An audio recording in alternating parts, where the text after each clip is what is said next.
Hello, bonjour à tous, bienvenue encore ce matin pour notre culte en ligne. Ce matin, on a vraiment ce désir au travers de ces chants que ensemble, on puisse simplement lui rendre toute la gloire, rendre la gloire à notre Dieu. Je vous invite vraiment là où vous êtes, à votre place, là où vous êtes vraiment, à vous tenir debout, qu'on puisse lui rendre toute la gloire et chanter Hosanna ensemble.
Gloire.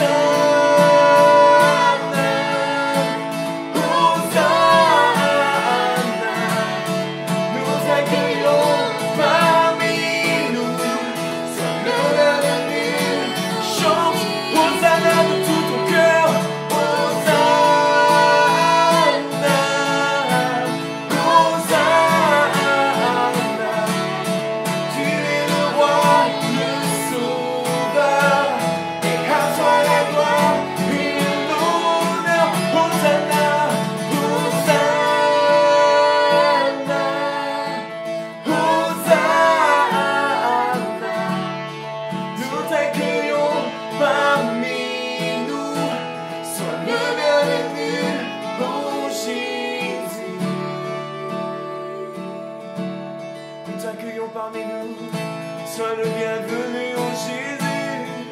C'est notre prière, c'est notre chant, Seigneur. Sois le bienvenu au milieu de nous. Nous voulons t'accueillir ce matin, là où nous sommes.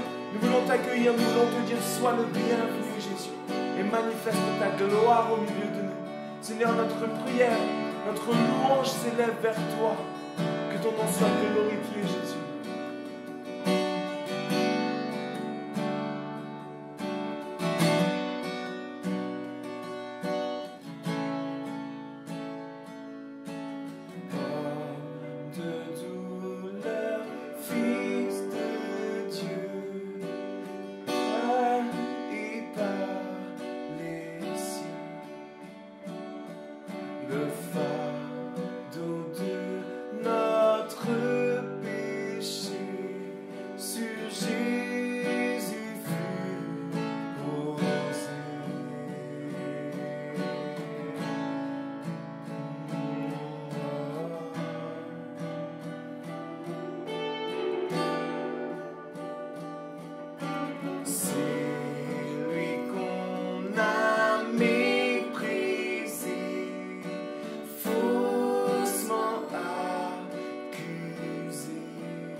Son emprise n'est plus une maladie.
sois le tombeau vide.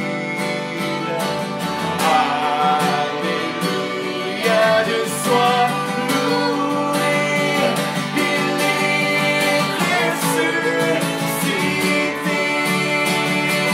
Oh, cette croix, ma rédemption, où ton sang coula pour moi.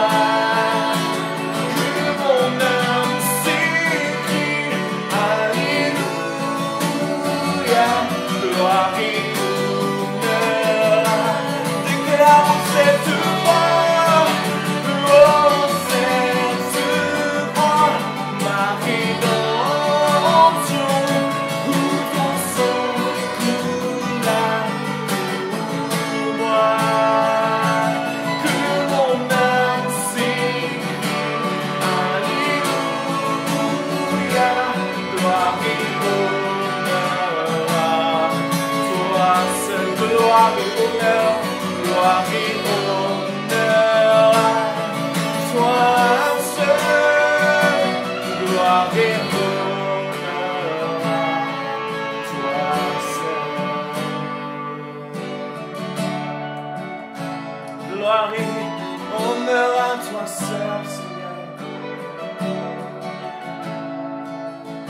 Je viens vers toi dans le secret, dans ta présence, je veux rester.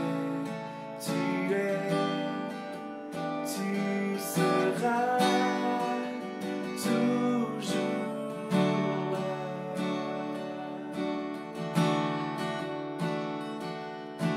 Tout contre toi, près de ton cœur, je peux entendre ta voix, Seigneur. Tu seras toujours là. Alors nous chantons ébloui, ébloui devant toi.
Je t'adore, oui, je t'adore. Si je vis, Seigneur, si je vis, Seigneur, c'est pour t'adorer, c'est pour te célébrer, Seigneur. Oh, je t'adore.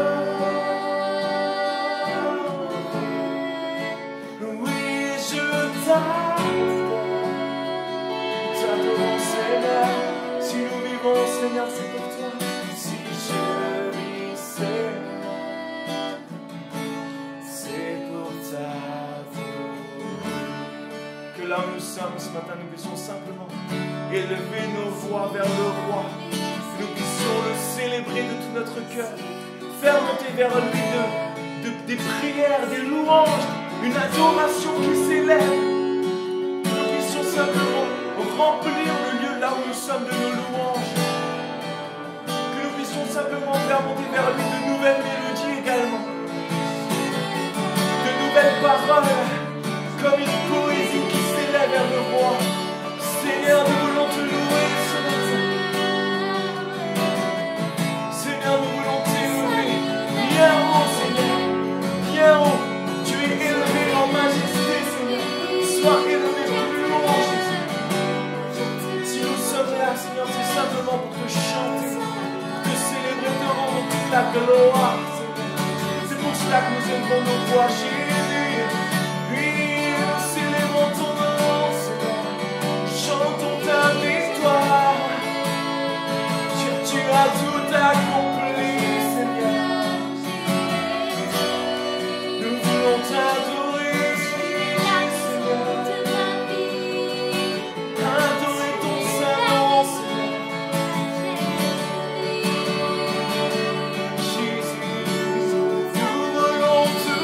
la gloire, te rendre la gloire, te rendre l'honneur, Seigneur.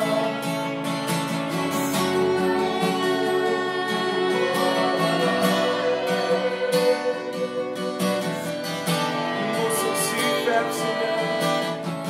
Mais reçois la louange et l'adoration qu'il y a dans nos cœurs. Ce matin, nous sommes éblouis devant ta grandeur. Devant ta majesté, ébloui devant ton trône de gloire, Seigneur. Et nous voulons t'adorer, Jésus. Si devant nos forces, te chanter.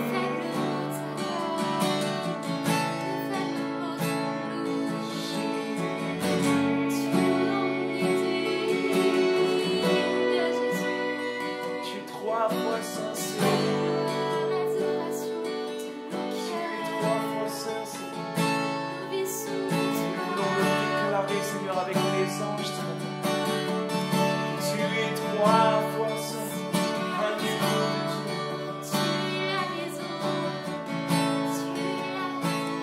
Jésus, merci. Merci pour ta vie que tu as donnée. Nous pouvons venir librement, Seigneur, dans la présence du Père. Le Père qui est trois fois saint. Nous t'adorons.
agneau de Dieu. Oui, ton nom est grand, Seigneur. Ton nom est puissant, Seigneur Jésus. C'est ton nom que nous élevons vers au travers de ces chants. C'est ton nom que nous voulons glorifier. C'est à ton nom seul que nous voulons rendre la gloire. Rendre toute la gloire, Seigneur. Alléluia. Merci pour ces temps dans ta présence. Merci parce qu'on peut te chanter librement, Seigneur. Que ton nom soit glorifié. Seigneur, que ce matin tu puisses parler à nos cœurs. Que ce matin nous puissions vraiment être attentifs à ta voix, Père, dans le nom de Jésus. Dans le nom de Jésus, nous te prions pour cela, Père. À toi la gloire, Seigneur. Amen.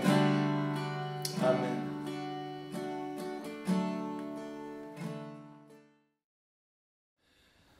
Voilà, bonjour à tous et à toutes. Bonjour. Donc à la demande de mon frère Saverio, je vais faire une conclusion synthétique des séries de messages qu'il a eu à cœur de prononcer sur Esdras, Néhémie et Esther et la signification spirituelle pour nous chrétiens. Donc j'ai commencé à faire des recherches à partir de la Bible juive et je me suis aperçu que dans le canon de la Bible juive, l'ordre des livres n'était pas le même que dans notre Bible à nous. Dans le canon juif, il y a d'abord le livre d'Esther, ensuite le livre de Daniel, ensuite Esdras et Néhémie. Et même au début, Esdras et Néhémie ne formaient qu'un seul livre. Il y avait Esdras 1, Esdras 2, après ils ont été séparés pour faire 2 livres. Donc déjà ça. Ensuite, si on compare les écrits de ces personnes-là, enfin de ceux qui ont écrit ces livres, à la chronologie historique, c'est intéressant de mettre les choses en rapport parce que ça m'a obligé de revoir la chronologie des rois de Babylone et de Perse, puisque aussi bien Daniel, Esther, Esdras et Néhémie ont été contemporains de ces rois-là. Donc je pars par exemple de la destruction du temple de Jérusalem par Nabuchodonosor, roi de Babylone. C'était en 586 avant Jésus-Christ. Et on voit que dès cette époque-là, un peu avant, 11 années avant, Daniel avait déjà été déporté de Jérusalem par une première conquête de Nabuchodonosor qui n'avait pas encore détruit le temple et la ville.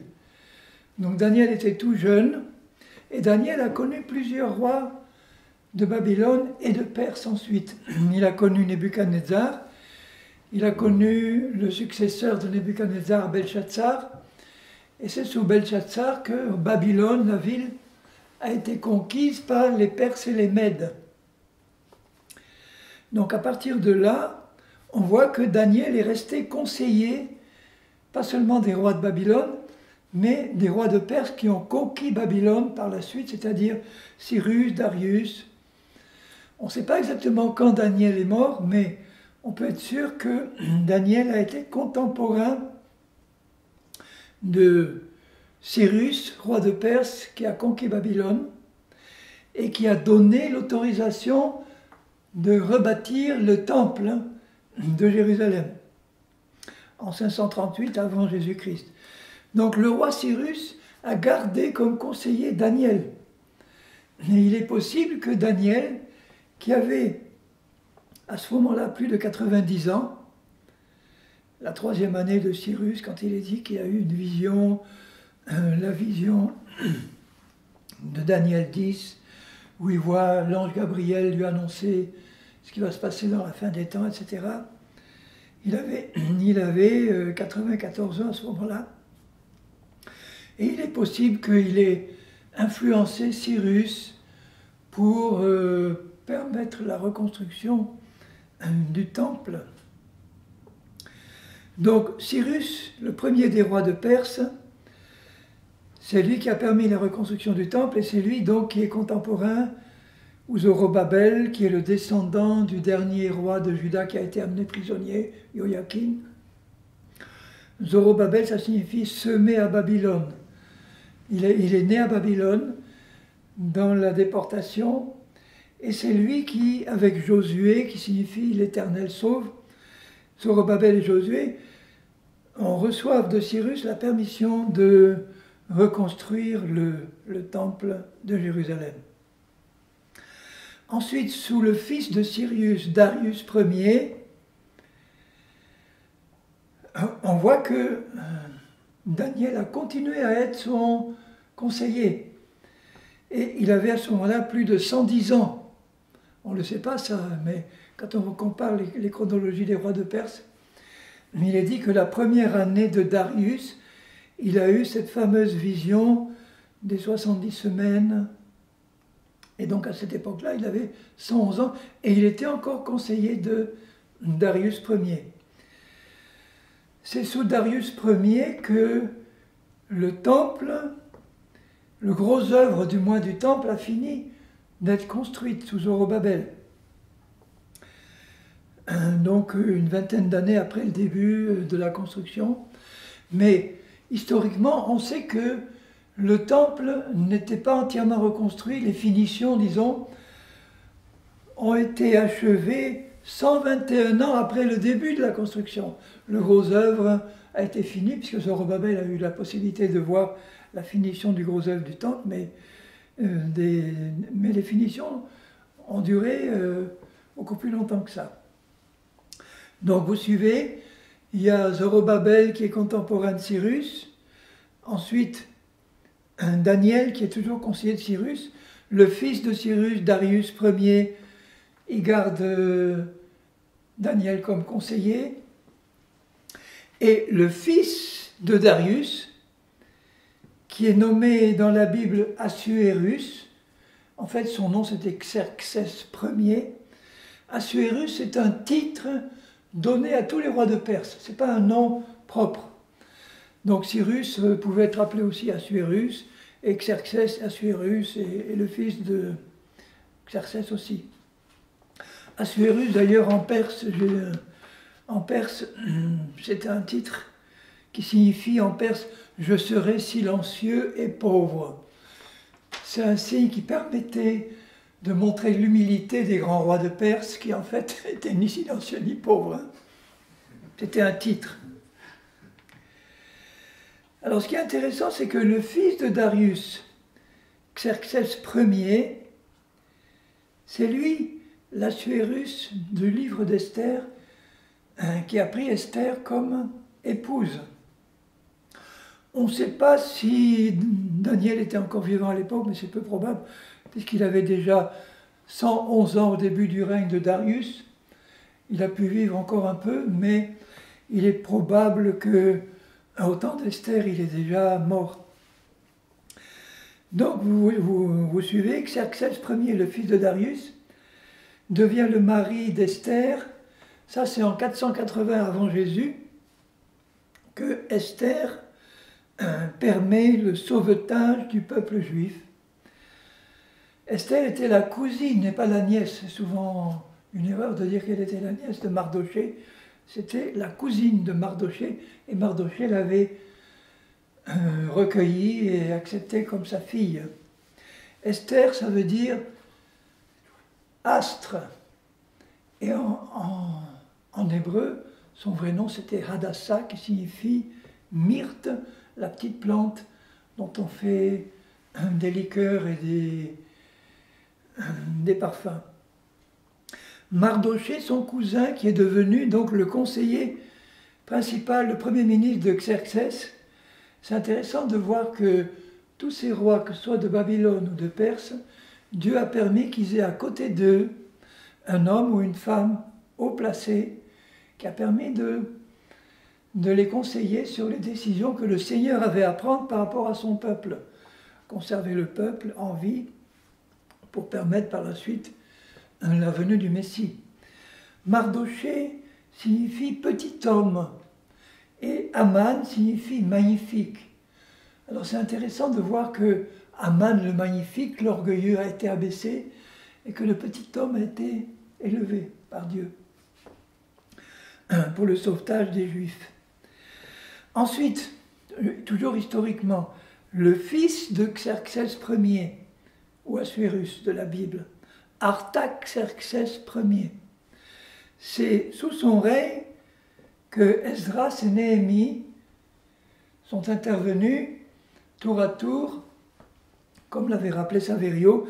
Esdras a été le premier à venir pour rétablir la loi et enseigner la loi et faire un réveil spirituel.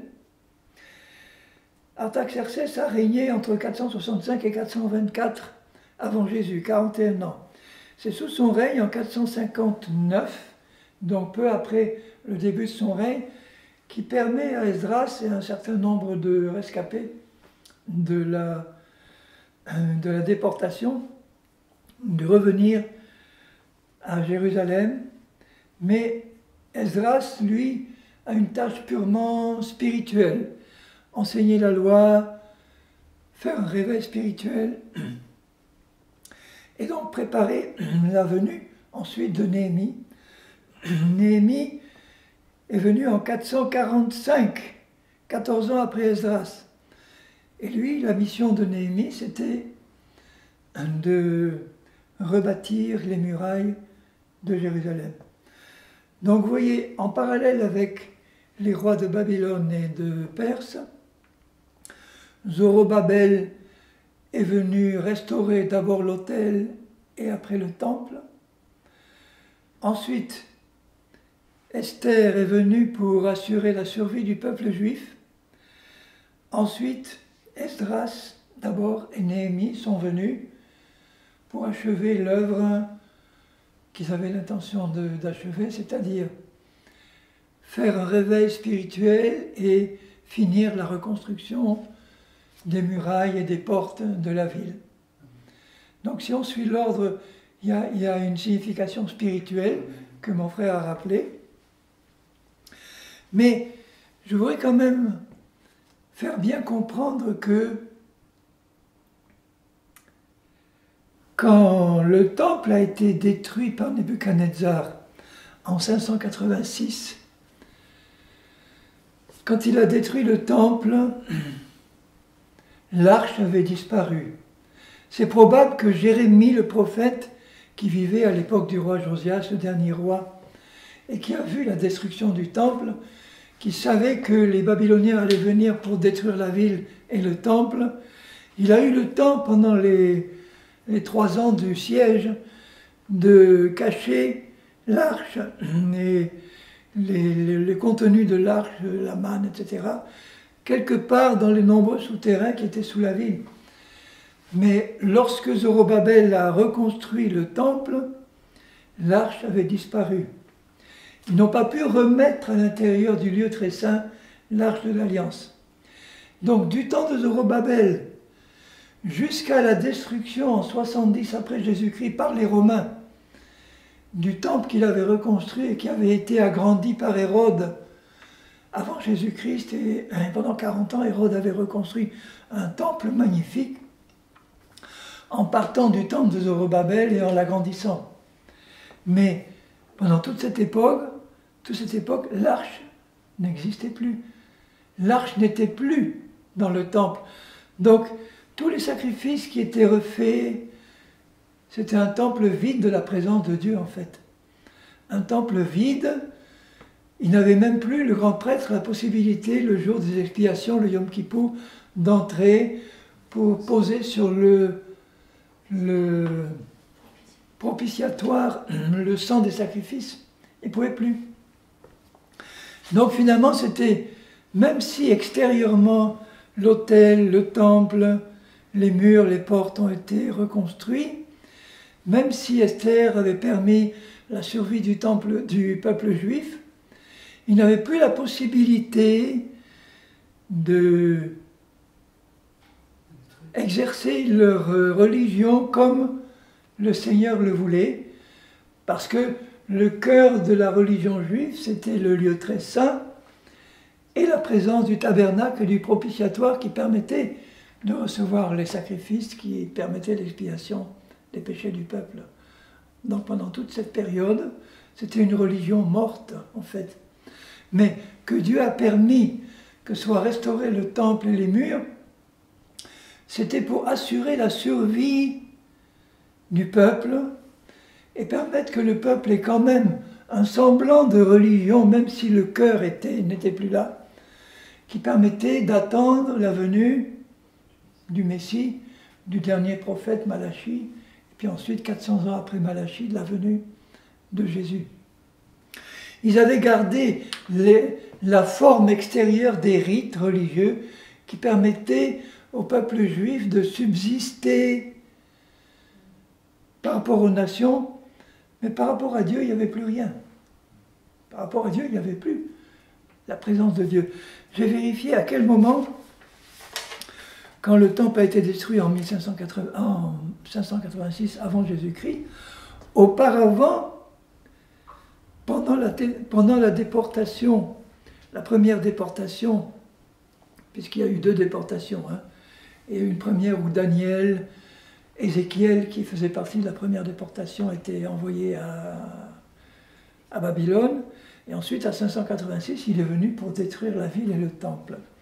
Mais le prophète Ézéchiel, qui était un prophète de la déportation, qui était contemporain de Daniel, lui, à un moment donné, dans Ézéchiel 10, 18, il a une vision et il est transporté en esprit à Jérusalem et devant le temple.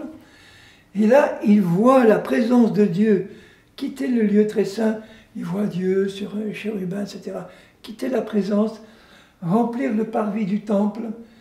Et dans Ézéchiel 12, il voit la présence de Dieu quitter le temple, se mettre sur le mont des Oliviers et puis disparaître dans le ciel. Ce mont des Oliviers, il est très important parce que c'est de là que la présence de Dieu est sortie du temps d'Ézéchiel pour partir. C'est de là que Jésus est monté au ciel. Et c'est de là qu'il va reposer les pieds sur le mont des Oliviers quand il va revenir au temps après la bataille d'Armageddon.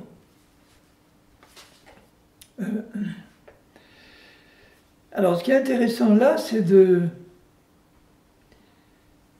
garder la signification spirituelle de ces livres de Esther, Esdras et Néhémie, pour voir comment, pour chacun de nous, on peut en tirer un enseignement spirituel.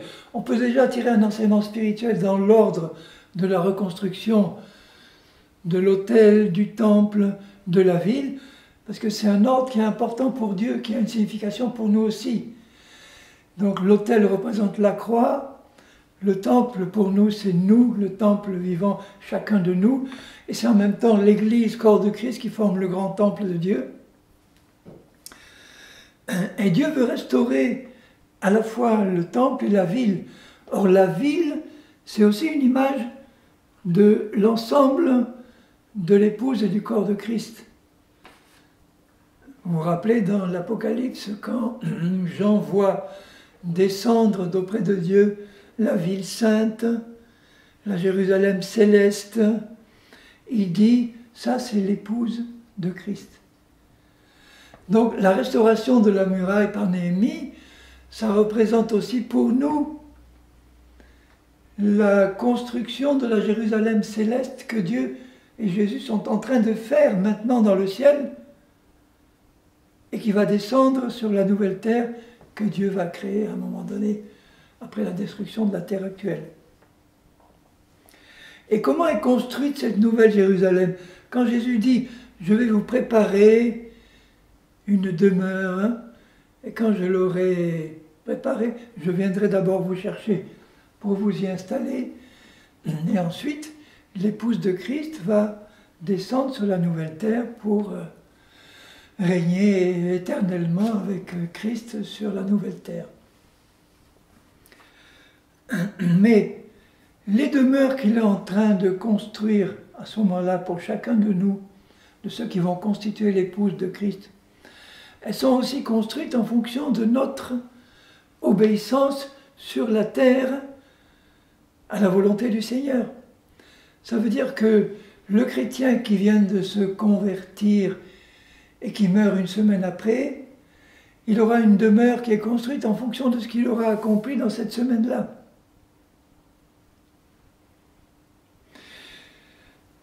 il aura une demeure splendide, parce que Dieu ne fait pas des masures dans le ciel. Hein. Il aura une demeure splendide, mais je pense que la demeure de Paul, qui a eu plus de 40 ans au service du Seigneur, sera plus grande et plus belle encore. Tout sera beau dans la Jérusalem céleste. Même le converti qui aura 1 heure de conversion et qui sera mort après 1 heure, le simple fait qu'il se soit converti, qu'il a accepté Christ et qu'il ait mis sa vie en règle et que pendant 1 heure, il ait fait ce qu'il a pu pour obéir à Dieu, ça entraînera une grande récompense dans le ciel.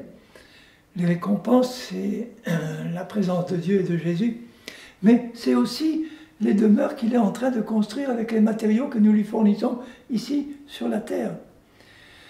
Donc plus vous serez fidèle dans votre obéissance au Seigneur sur la terre, plus vous allez obéir à la mission qu'il vous a confiée sur la terre, et plus il est en train, avec les matériaux que vous lui fournissez, de construire pour vous, pour sa gloire, dans la Jérusalem céleste, une place particulière pour vous.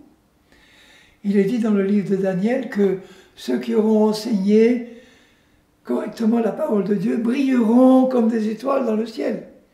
Ça, c'est mon ambition, non pas orgueilleuse, parce que c'est un cadeau de Dieu. Le ministère que j'ai d'enseignant, c'est un cadeau de Dieu. Toute la gloire doit lui en revenir. Mais c'est par la grâce qu'il me fait de pouvoir être ce que je suis, que je vais pouvoir glorifier Dieu ensuite dans l'éternité aussi. Pas seulement dans cette vie-là, mais dans l'éternité. Donc, en saisissant la grâce de Dieu aujourd'hui, je permets à Dieu de se glorifier lui-même grâce à ma fidélité qui est le résultat de sa grâce et non pas de mes mérites. Nous avons une responsabilité, nous tous, c'est de nous emparer par la foi des grâces de Dieu qui nous permettront de glorifier Dieu non seulement sur cette terre, mais dans l'éternité. Amen. Amen. Donc, si maintenant je reviens à la signification spirituelle de ces livres, Esther, Daniel, il est entre les deux, Esdras et Néhémie. La première des choses qu'on voit dans ces livres, c'est que le peuple dans son ensemble était depuis longtemps infidèle. Le cœur du peuple juif n'était pas vraiment attaché au Seigneur.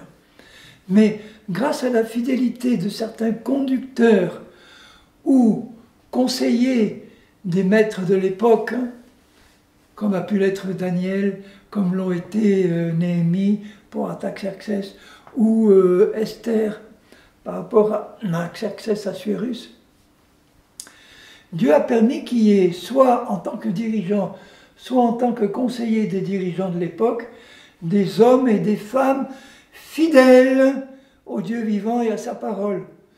Donc même si le peuple a été infidèle, Dieu a pu se servir d'hommes haut placés ou de femmes haut placées pour garder son peuple en vie, pour de temps en temps provoquer un réveil spirituel, mais qui était superficiel en fait, puisqu'on voit que le réveil que Esdras a provoqué, ou le réveil que Josias a provoqué sous Jérémie, c'était des réveils qui étaient dus à la fidélité du dirigeant, mais en fait le cœur du peuple, dès que le dirigeant est mort ou a disparu, il retombait dans ses vieilles ornières.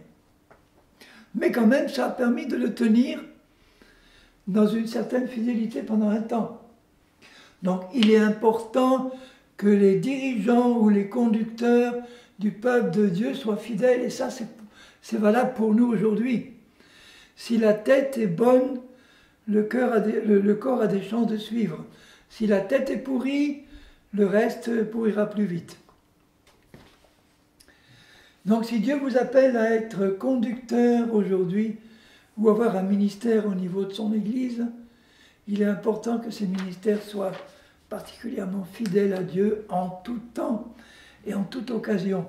C'est le cas de Daniel, c'est le cas de Zorobabel, c'est le cas d'Esther, C'est le cas d'Esdras et de Néhémie. Ce sont des hommes et des femmes qui ont persévéré jusqu'au bout dans la foi au Dieu vivant.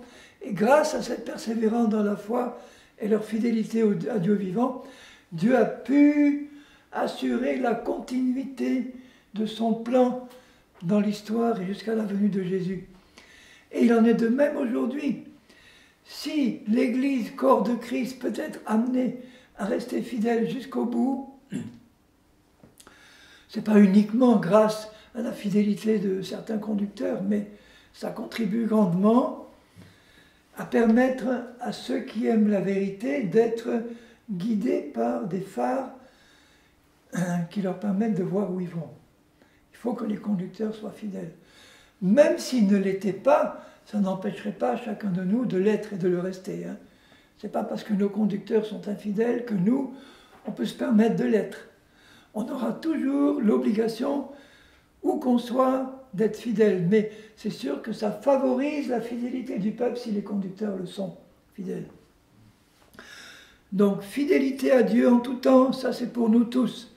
Deuxième enseignement, servir Dieu même au péril de notre vie.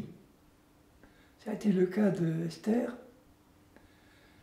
Ça a été le cas d'Esdras et de Néhémie, parce que quand ils ont recommencé à enseigner la loi ou à reconstruire les murailles, et même sous Zorobabel, il y a eu des oppositions féroces. Non seulement sur place de la part des étrangers qui contrôlaient le pays, ou localement, mais de la part même de certains membres du peuple juif qui n'étaient pas du tout fidèles, qui étaient plutôt des suppôts de Satan, qui voulaient détruire l'œuvre de Dieu.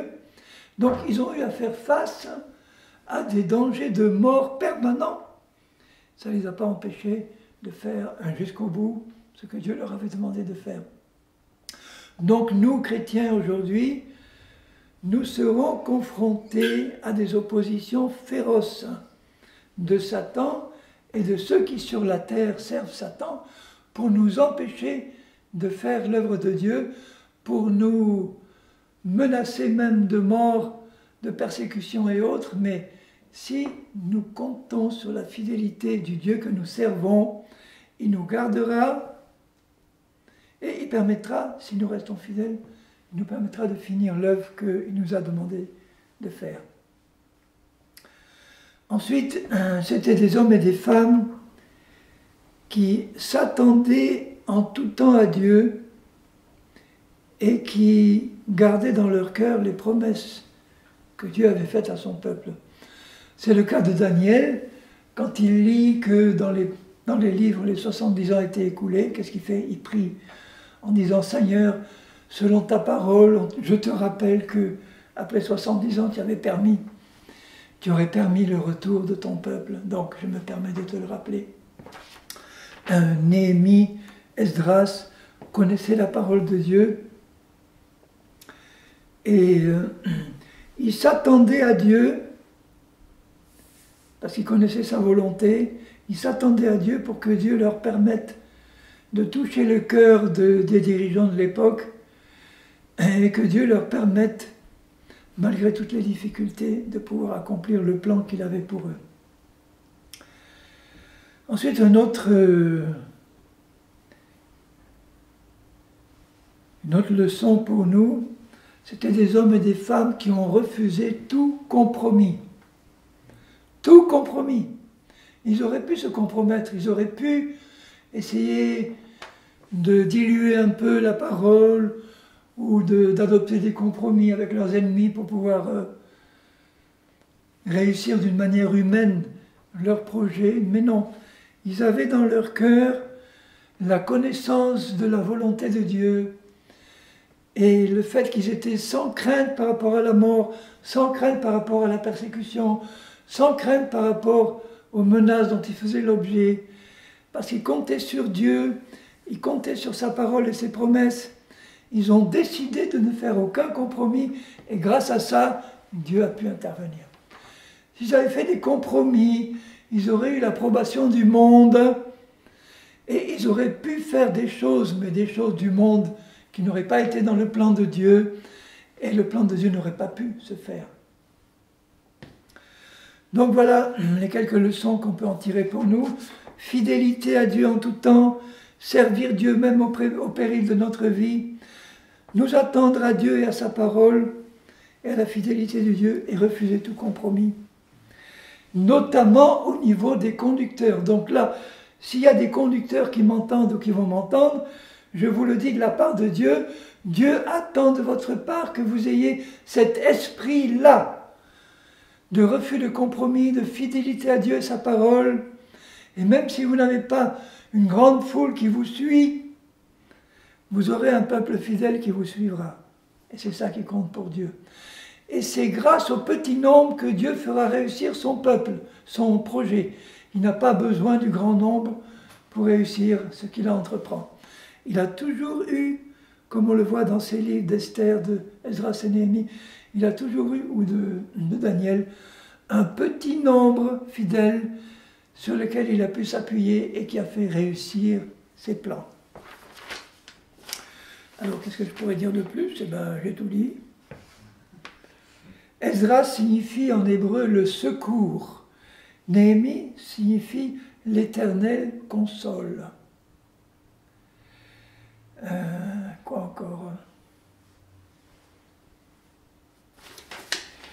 Pour la petite histoire, Darius en perse signifie seigneur, Xerxès en perse signifie meneur de héros, et Artaxerxès signifie je ferai bouillir ce que j'ai dépouillé. Bon, ça ne devait pas être un tendre, lui. Voilà, mes bien-aimés, donc j'espère que ça vous a intéressé ce que j'ai dit là. J'aurais pu dire la même chose en beaucoup plus de temps, mais peu importe, ce qu'il faut, c'est retenir l'essentiel, la signification spirituelle de ce qui a été accompli. J'aimerais quand même, avant de terminer, revenir sur le fait que pendant plus de 600 ans, c'est-à-dire le temps où le temple a été reconstruit par Zorobabel, jusqu'au moment où il a été détruit par les Romains, il n'y avait plus de présence de Dieu dans le temple. Dieu s'était retiré, c'était fini. C'était une religion morte. Mais Dieu en a quand même gardé l'extérieur pour pouvoir préserver son peuple dans l'attente du Messie.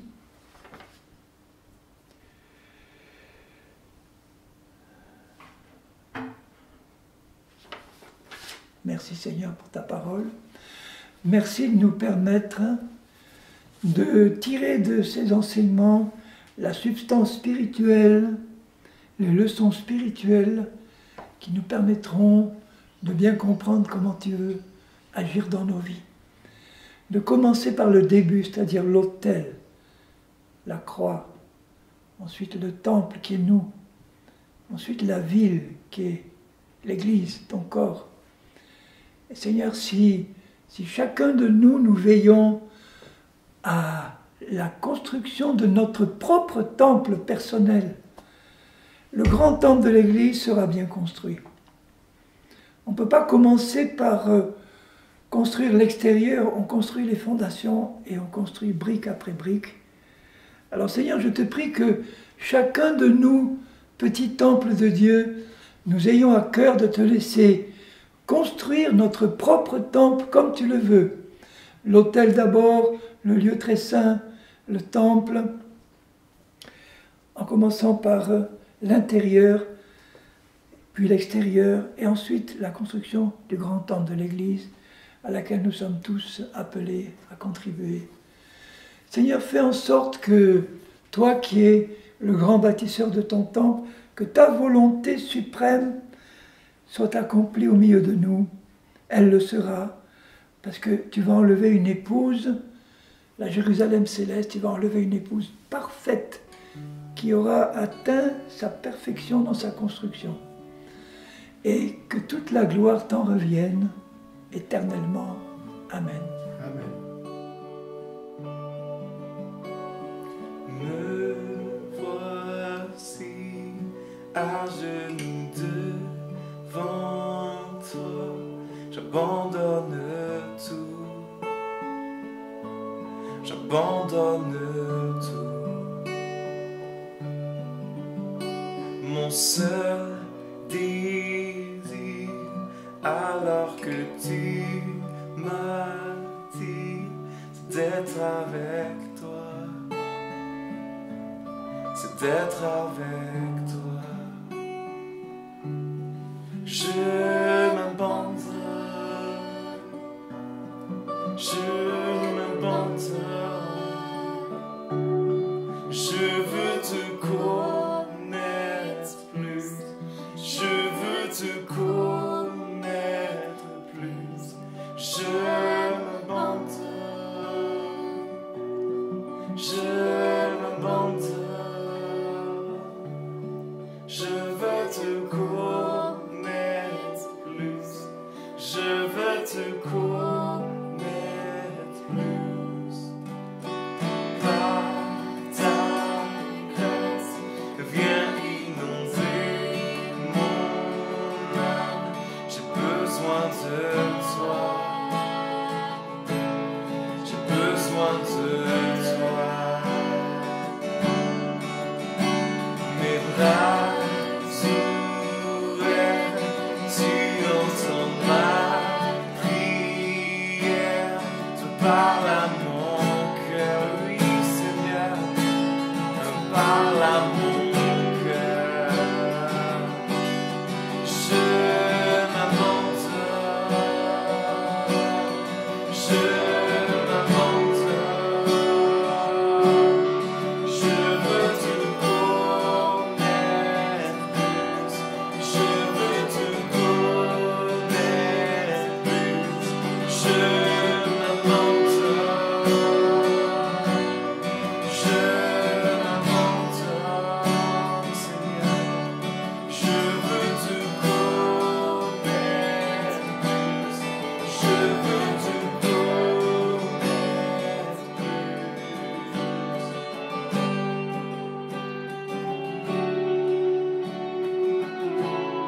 Voulons te connaître plus,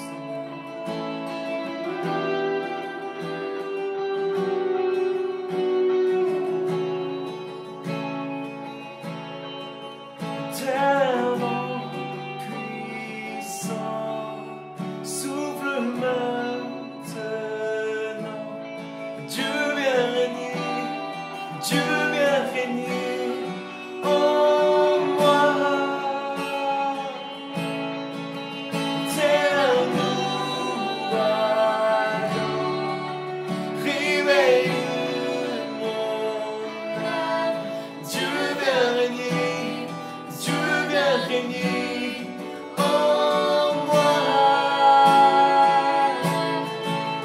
Tellement puissant, souffle maintenant. Dieu vient régner, Dieu vient régner en moi. Tel un ouragan, réveille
je veux te connaître.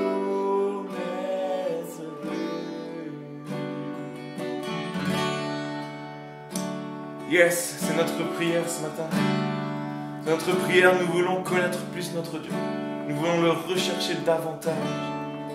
Nous voulons vraiment chercher sa face. Et je crois que notre Dieu se laisse trouver. Je crois que notre Dieu se laisse vraiment rencontrer. Que nous puissions passer vraiment des temps, jour après jour, à le rechercher. À le rechercher au travers de la prière, au travers de la Bible. Notre Dieu parle. Je vous encourage également peut-être, si vous avez des questions, si vous avez peut-être des sujets de prière, des besoins particuliers, n'hésitez pas à contacter notre pasteur Saverio. Il est disponible, l'adresse mail s'affiche également dans la description. Que Dieu vous bénisse et on se donne rendez-vous la semaine prochaine.